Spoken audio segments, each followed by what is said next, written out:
Paksiw tayo ng tuna. Good morning sa inyo lahat. Ito yung mga sangkap natin. Bawang. Buyas.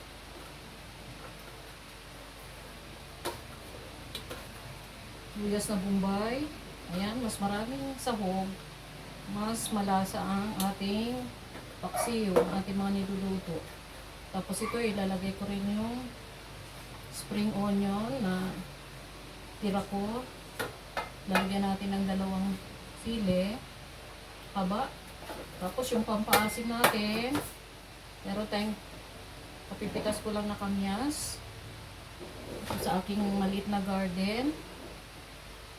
Tapos pampaasim pa rin yung lemon.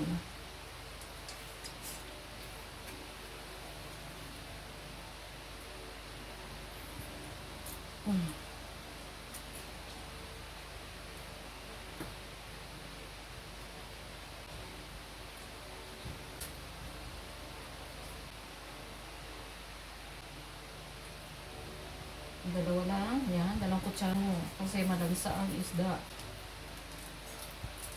1 teaspoon na lang na asin. Dadar 1 teaspoon. Tubig.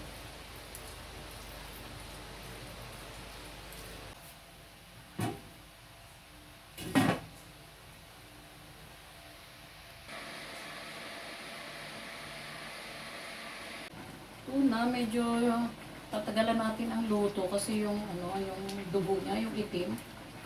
Gusto ko yung lutong-luto.